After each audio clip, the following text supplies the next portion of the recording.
ময়মনসিংহ গীতিকা। ঠিক আছে, ময়মনসিংহ গীতিকা আমাদের বাংলার একটা বিরাট সম্পদ। আমরা অনেক সম্পদ এরকম ফেলে দিয়েছি, তো ময়মনসিংহ গীতিকা ফেলা যায়নি। তো ময়মনসিংহ গীতিকাতে মহুয়া বলে একটি পালা, এই জলের ঘাট বলতে মনে হয়ে গেল, জলে না যাইও বারবার বলছে।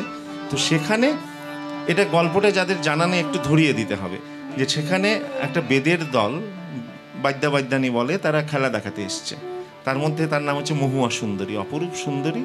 আর গ্রামের জমিদার হচ্ছেন নদের চাঁদ, তিনি একে ব্রাহ্মণ, তাই জমিদার মহুয়া সুন্দরীর প্রেমে পড়ে গেছেন, কিন্তু বলতে পারছেন না যে তোমার প্রতি আমার প্রেম বা আমি তোমাকে ভালোবাসি বা কিছু। এবার একদিন সেই জলের ঘাট গিয়ে দেখেন মহুয়া একা জল ভরছে। এবার নদের চাঁদ পাকড়াও করেছে মহুয়া। নদের চাঁদ বলছে, আরে জল ভর সুন্দরী কন্যা, জলে দিস ঢেউ।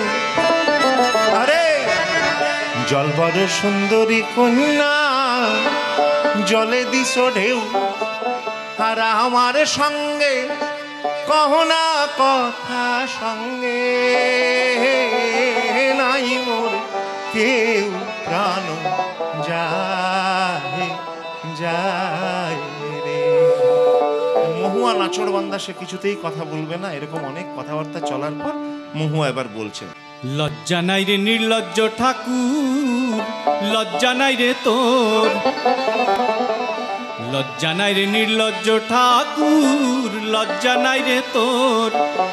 গলায় কলসি বাইন্দা জলে ডুইবা মর নাগর যাও যাও রে। তুমি বলো, একজন সামান্য কথা বলতে চেয়েছে, প্রেম করতে চেয়েছে, আর তার বিনিময়ে মহুয়া নদের চাঁদের মৃত্যু কামনা করছে। বলছে গলায় কলসি বাইন্দা জলে ডুববা মোর। মানে আমার মনে হয় এরপর আর তার ওই পাশে যাওয়া উচিত নয়। এবার নদের চাঁদ যে উত্তরটা দেবে মহুয়াকে, মানে আমার মনে হয় বাংলা সাহিত্যে, গোটা বাংলা সাহিত্য, পৃথিবীর সাহিত্যে এরকম প্রেমের উচ্চারণ খুব কম আছে। মহুয়া বলছিল গলায় কলসি বাইন্ধা জলে ডুববা মোর, আর নদের চাঁদ উত্তরে বলছে, আমি কোথায় পাইবাম কলসি গো কন্যা, কোথায় পাইবাম দড়ি। বলো, আমি কোথায় পাইবাম কলসি গো কন্যা, কোথায় পাইবাম দড়ি। আরে তুমি হইও গহিনী গাং, আমি ডুইবা মরি প্রাণ যা।